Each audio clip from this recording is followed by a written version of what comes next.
Compra de votos leva o filho do prefeito reeleito de Jaquirana para a prisão. Um vereador e um coordenador de campanha também foram presos.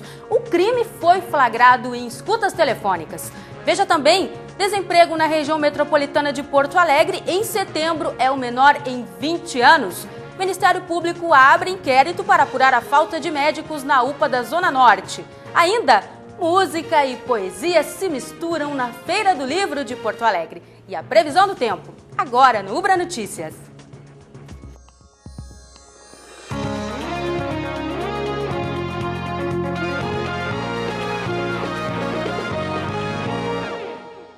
Boa noite. A taxa de desemprego na região metropolitana de Porto Alegre atingiu o menor nível para o mês de setembro nos últimos 20 anos. O número total de desempregados no período foi estimado em 131 mil a menos que no mês anterior. O índice de desemprego se manteve em 6,9%, com a redução de 14 mil pessoas na população economicamente ativa. A indústria de transformação registrou a maior queda no número de trabalhadores ocupados. Já a construção civil foi o setor que mais contratou. A gente vem de um processo de redução da taxa de juros, tá? Até recentemente. Isso pode gerar no futuro impactos positivos sobre o nível de atividade econômica. Por outro lado, a gente tem essa questão da redução de alguns impostos para aquisição de determinados bens, o que também é uma fonte de estímulo ao consumo e ao mercado interno. Então, eu acredito, tá, que possivelmente o país venha a ter um desempenho macroeconômico no ano de 2013 melhor do que o do ano de 2012, que foi um desempenho bastante modesto.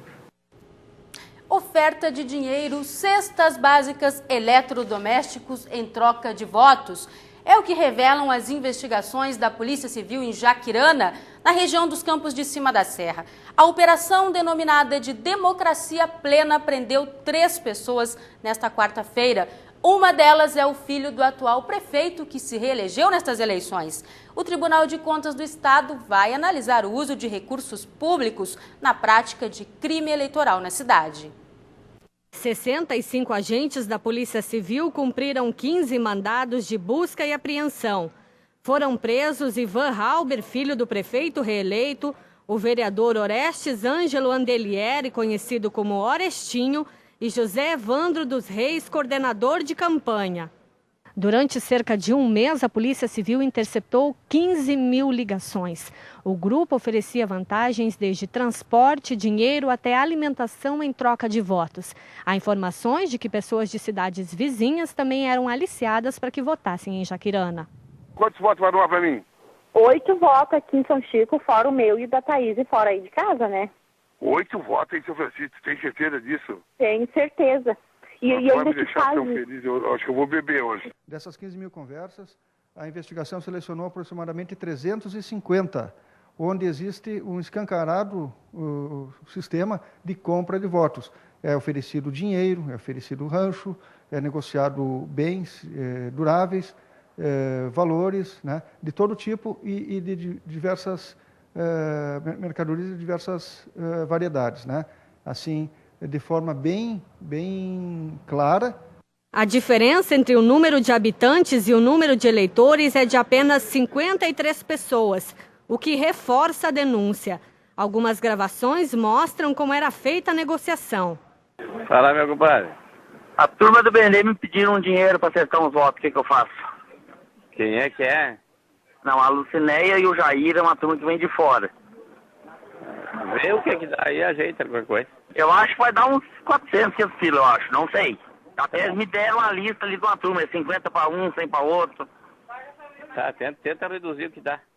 O prefeito reeleito pela coligação PP, PMDB, PPS e Democratas, Ivanor Halber, passou o dia em casa e não quis gravar entrevista. A filha disse que todos estavam muito abalados. Primeiramente, a gente foi muito humilhado, né? A maneira como eles vieram, invadiram nossas casas, foi um abuso de autoridade. Ninguém esperava isso. Estamos todos abalados.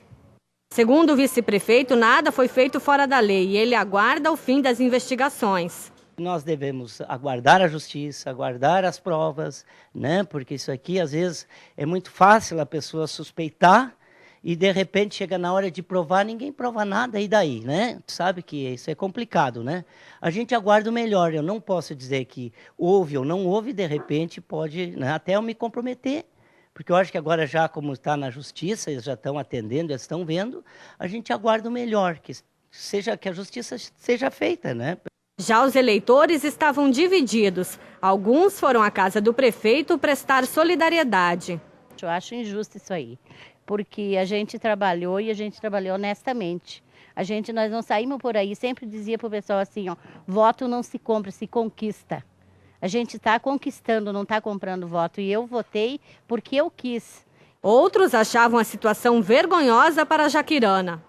Olha, eu acho assim que é uma pouca de uma vergonha que está se acontecendo, que está se passando por pessoas que não tem nada a ver, estão sofrendo por coisas que estão se passando, né? Então eu penso assim para mim, né, que eu acho que não devia ser assim, que devia ser diferente o que está se passando dentro da cidade. Para a Polícia Civil, os indiciados, além de comprarem votos, também desviavam dinheiro da prefeitura e podem pegar até 25 anos de prisão. E para analisar casos como este de Jaquirana, está conosco no estúdio o cientista político e professor da UBRA, Paulo Moura. Boa noite, professor. Obrigada pela presença. A primeira pergunta é como a gente explica, então, a reação da população de Jaquirana que apoiou o prefeito. O que acontece, né? Está se achando certo, então, cometer crimes eleitorais? Eu acredito que a reação de apoio tenha vindo de cabos eleitorais, de correligionários, de gente mobilizada ali pelo grupo do prefeito para fazer algum tipo de pressão política, né?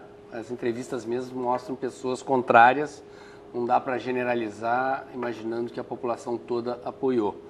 E as investigações da polícia, me parece que a investigação foi autorizada pela justiça, feita com consistência. À medida que as provas aparecerem, pode-se ter uma opinião mais clara sobre o que a população de fato vai achar na medida em que a verdade vier à tona.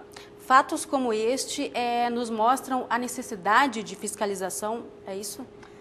A necessidade de fiscalização e nos mostram que a justiça eleitoral e a polícia, o Ministério Público, têm atuado de forma cada vez mais eficiente.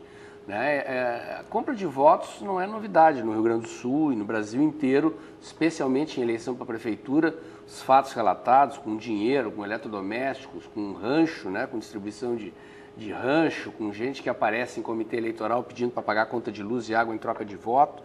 Isso acontece. O importante é perceber que a justiça está agindo, que a polícia está agindo e que tem ficado cada vez mais difícil fazer esse tipo de prática sem ser flagrado, né? A gente vai aperfeiçoando a democracia com o passar do tempo e as denúncias aparecendo, a justiça investigando e havendo punição, a tendência é diminuir esse tipo de prática. O que é preciso, então, fazer para mudar essa cultura da compra de votos? Olha, o ideal é que a população começasse a mudar por ela mesma, né? Porque se ninguém vender o voto, o político não tem como comprar.